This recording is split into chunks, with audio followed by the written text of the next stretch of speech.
वो कहते हैं ना कि अगर ठान लो तो नामुमकिन कुछ भी नहीं।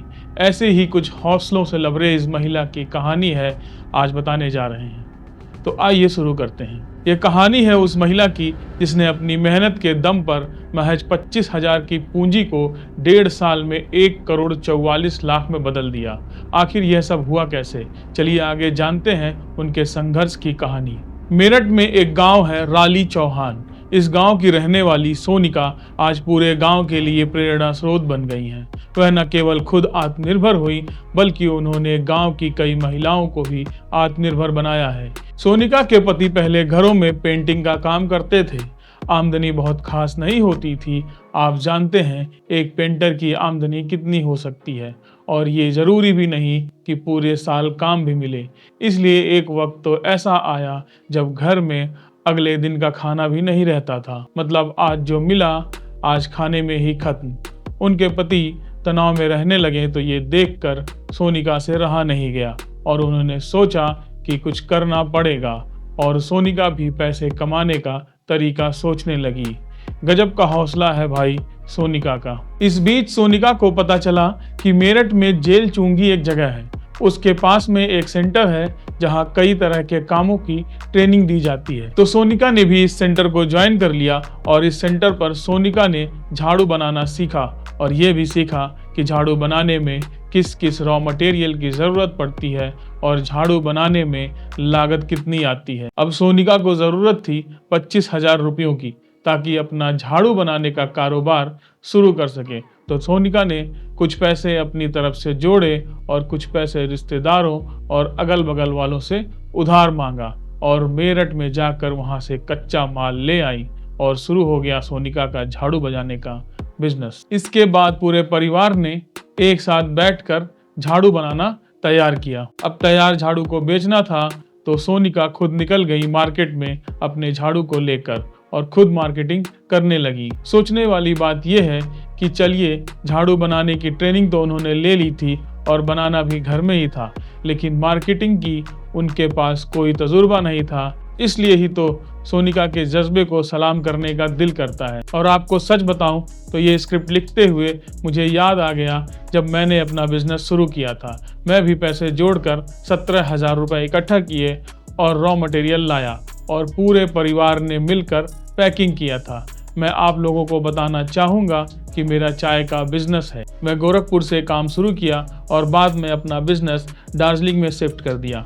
मेरी कंपनी देविल इंडस्ट्रीज प्राइवेट लिमिटेड इस वक्त चाय की पत्ती की पैकिंग 5 रुपए के पाउच से लेकर 1 किलो तक के पाउच में करती है, और हम सभी तरह के चाय पत्ती, चाहे वो आसाम की हो या दार्जिलिंग या डुवार्स की हो, हम सभी तरह की चाय के ट्रेडर्स हैं। तो अगर आपको हमारे ब्रांड राप्ती की डिस्ट्रीब्यूटरशिप चाहिए या अपने ब्रांड के लिए लूज टी चाहिए तो आप हमें स्क्रीन पर आ रहे नंबर पर संपर्क कर सकते हैं या हमारी वेबसाइट darjeelingteagarden.com या पर विजिट कर सकते हैं, या प्ले स्टोर पे हमारा एप्लीकेशन है दार्जिलिंग टी गार्डन के नाम से। आप वहां पर भी जा कर के हमारी एप्लीकेशन को डाउनलोड कर सकते हैं। अगर आपको कोई जानकारी चाहिए तो बेझिझक आप इस स्क्रीन पे आ रहे नंबर पर कॉल कर सकते हैं। चलिए अब टॉपिक पे वापस आ जाते हैं। क्योंकि सोनिका ने ट्रेनिंग लिया था इसलिए उनकी झाड़ू दुकानदारों को काफ़ी पसंद आई और उन्होंने इसे खरीदना शुरू कर दिया।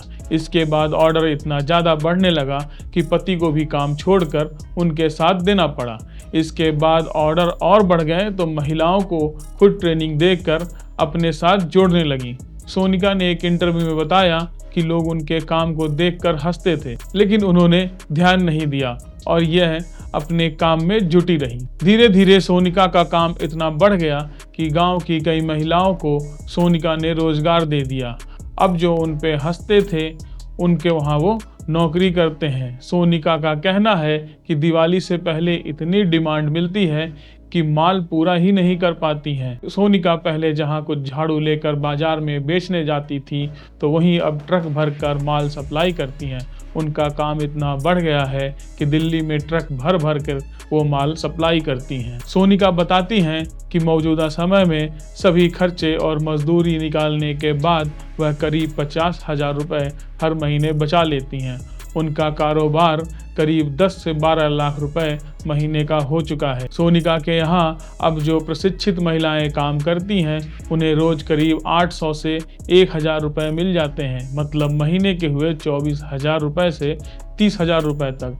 और अप्रशिक्षित अनट्रेंड महिलाओं को वो 400 से 500 रुपये डेली का देती हैं, मतलब वो भी 15,000 रुपये करीब महीने तक कमा लेती हैं। इसके अलावा अब सोनिका मेरठ के आसपास के जिलों में ट्रेनिंग भी देना शुरू कर दी है। सोनिका के पति सोनू कुमार अब रंगाई पुताई का काम छोड़कर फुल टाइम सोनिका के बिजनेस में लग गए हैं। सोनू मतलब उनके पति बताते हैं कि उन्होंने समाज के बहुत से ताने भी सुने। ऐसी भी वक्त आया जब लोग उनको झाड़ू बनाते देखकर उन पर हंसते थे, लेकिन उन्होंने इन सभी बातों को गंभीरता से नहीं लिया और पति पत्नी दोनों मेहनत करते रहे। आज वो कई लोगों को रोजगार देते हैं। वैसे यहाँ पर मुझे फिर याद आ गया कि जब मैंने अपना चाय का बिजनेस शुरू किया था तो लोग मेरे ऊपर भी हंसते थे कि इंजीनियरिंग करके अब चाय बेचोगे। खैर आगे बढ़ते हैं। इस कहानी में कुछ बातें जो नहीं पता चली होंगी आपको वो ये है कि सोनिका ट्रेनिंग लेने के बाद भी करीब 1 साल तक अलग अलग झाड़ू बनाने वालों के यहाँ जाकर काम करती थी और खुद को ट्रेंड करती थी। तो इस कहानी से आपको मोटिवेशन तो मिला ही होगा, साथ ही साथ आपको किसी व्यवसाय को शुरू करने से पहले ट्रेनिंग कितनी ज़रूरी होती है ये भी पता चला होगा। और हाँ, एक बात तो और पता चली होगी कि लोग तो हंसेंगे और कुछ कहेंगे ही, क्योंकि कुछ तो लोग कहेंगे, लोगों का काम है कहना। पर हमारा काम क्या है? हमारा काम है निरंतर प्रयास करते रहना, कुछ सीखते रहना, काम करते रहना और अपने व्यवसाय को आगे बढ़ाते रहना। और एक वक्त आएगा जब हमारा काम, हमारा व्यवसाय उन लोगों की बोलती बंद कर देगा। फिलहाल ये वीडियो आपको अच्छा लगा हो और आपको मोटिवेशन मिला हो और आपके जानने वाले या आपके कोई भी दोस्त यार हो जो स्ट्रगल कर रहे हो बिजनेस में, उन तक ज़रूर शेयर करिएगा। हो सकता है इस वीडियो से उनको कुछ मोटिवेशन मिले। नमस्कार, मैं विजेंद्र कुमार।